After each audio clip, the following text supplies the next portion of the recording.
Hi, this is Mrs. Hayes, and this is scenario 5, where a gifted teacher is talking to a parent about his child who might be gifted. We are in the classroom. Hi, I'm so glad to meet you about Anne and the gifted program. Thank you. I believe Anne may be gifted based on her passion for math, her ability to learn and retell concepts, and she has an advanced vocabulary. Yes, those are common traits of gifted students. Actually, I was speaking to her ELA teacher, Mrs. L, and we were discussing screening Anne for the gifted program because of her high performance on standardized testing in ELA, but especially because of her superior math abilities. Great. Can you tell me some of the common behavioral characteristics for the gifted? Yes, let's look at this nomination form, and I'm also going to give you the handbook for parents of gifted children. But let me begin by stating that gifted students are described as having high achievement or potential in general intelligence. In Collier, that would be an IQ of 130 on their final evaluation, specific high academic performances in a single subject or a combination of subjects, creative and productive thinking, great leadership, visual and performing arts or psychomotor abilities. And this is just a working definition. Now, Anne is definitely advanced in math. Let's look at the checklist though, because you need to be familiar with this. Okay, let's see if we can find confirmation for those characteristics. Yes, here's the checklist, and it will be filled out by both the student's teacher, and you can also participate by filling this nomination form to get the process going. So as you can see from the gifted students checklist here, gifted learners show they ask a lot of questions, they're really inquisitive, they're highly curious, they're mentally and physically involved. They have wild and silly ideas. They play around, but they test well. They discuss in detail, they like to elaborate, they are beyond the group. And they show strong feelings and opinions, and they already know. They master things in 1 or 2 repetitions. They construct abstractions, they draw inferences, they like to be with adults, they initiate projects, and they are intense. Great. It sounds like a lot of things that Anne possesses. I'm eager to fill out the nomination form and get this process going. Can you tell me some of the learning needs, what the needs are for the gifted? Indeed, gifted learn differently. They have advanced intellectual abilities and interests. Therefore, gifted students have special learning needs. Gifted students need differentiated curriculum, perhaps even additional supports and services, depending on the student. A differentiated curriculum means that the student receives specific strength-based levels of complexity, depth, and pace in their learning, embedded with extra supports and needed services like counseling or pullouts. And the differentiated curriculum is high quality, data-driven. Basically, it is customized for Anne and her needs, and it will continuously be fine-tuned based on her performance and her achievements. So it involves observation, universal screening, assessments, portfolios, progress monitoring, perhaps even response to intervention if needed. And what response to intervention is a type of intervention that is 3-tiered, and it may offer small group support, one-on-one counseling, collaborative solutions and formulation of goals that would be supported in the educational plan, the EP or the IEP as needed. Now please remember that the program design could be gifted self-contained class with advanced classes, or advanced content classes for gifted or not gifted students. It could be cluster grouping with similar strengths in the same content area of students. It could also involve classes beyond the school setting, like in a university if the student is so advanced. And the benefits are that the student has an educational plan with specific goals and objectives.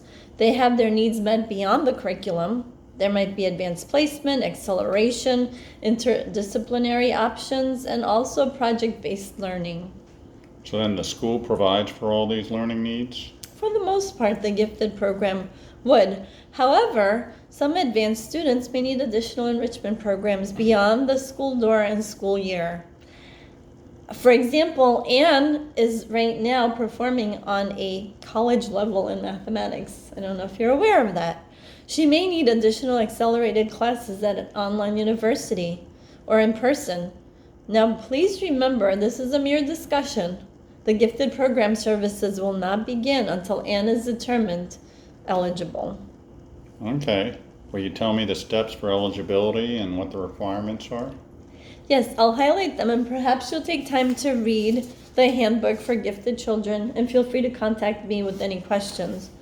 So the identification process has begun right now with our discussion. The next step is the gifted referral, and that's a nomination by the teacher where she fills out the gifted checklist that we looked at, or the parent like yourself filling out the nomination form, which assumes that, and this assumes that everyone is aware of the gifted characteristics that we went over.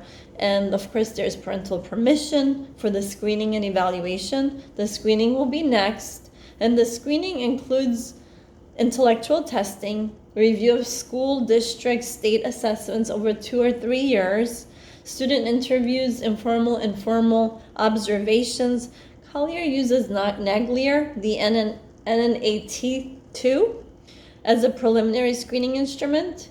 And then once that is done and the student meets the standards, individual evaluation begins. And if the student meets the preliminary cutoff of an IQ of 120 for the Naglier screener for Plan A, which would be for your daughter, or 115 for Plan B, which would be for ELL students or low socioeconomic students, then she would go on and have this individualized evaluation where she will do another scoring, and her scoring needs to end with an IQ of at least 130 or higher for Plan A. And the whole child will really be looked at, so not just the intellectual screening. Then next would be the eligibility determination, and basically the ESE specialist and school team will determine, is this child gifted, and do they need the gifted program based on the scores and evaluation. And then of course, if so, there will be a development of the first educational plan with the goals and objectives for the students specific to them. And then of course consent for placement, and the services begin. And then there's a constant development of the EP and review of the EP to make sure that the student is nurtured in their needs.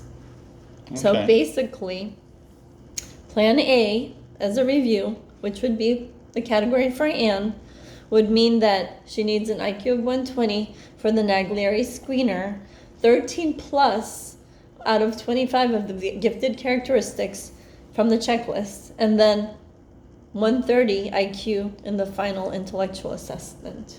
Okay, that's a great overview. I'll take the nomination form and handbook home and study it a bit further. I'll bring the nomination form back in tomorrow. Can you begin the gifted student checklist process? I'll also bring back the permission slip for screening and evaluation. Thank you so much again. Oh, you're welcome. I'm so excited to see how it turns out for Anne.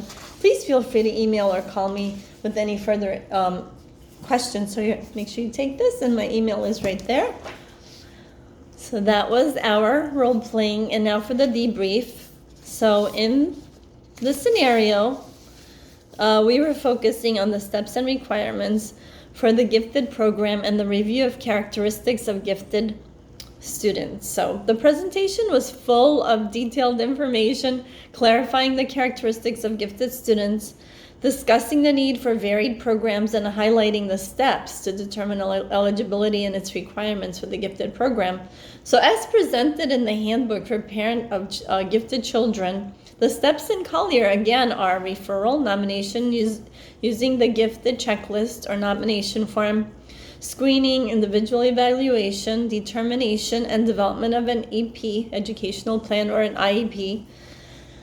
So as presented in the course, nature and needs of gifted students, parents, and other staff members, such as the ESE specialists, teachers, counselors, school psychologists, coaches, the gifted teacher play an integral part in both the identification, screening, evaluation, and the application of the EP so that the gifted student can have the best designed gifted program that will make him or her flourish.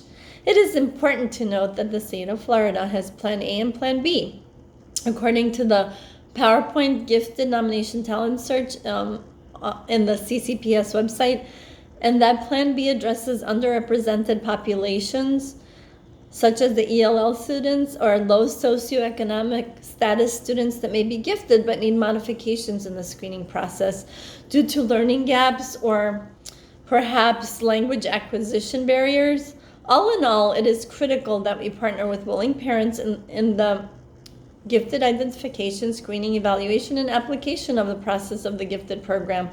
It is important that parents understand that they may need to act, as it was described in the article Life in the Asynchronous Family, as multi-level mediators. As in the case of Anne, the parent may have to negotiate between algebra and maybe teaching Anne how to floss properly. It is critical that gifted students be given the support and benefits that they individually need to flourish in our gifted programs. And just as a quick note, citations, all ideas, quotes, articles were obtained or influenced by the online course Nature and Needs of the Gifted Student. Thank you for watching.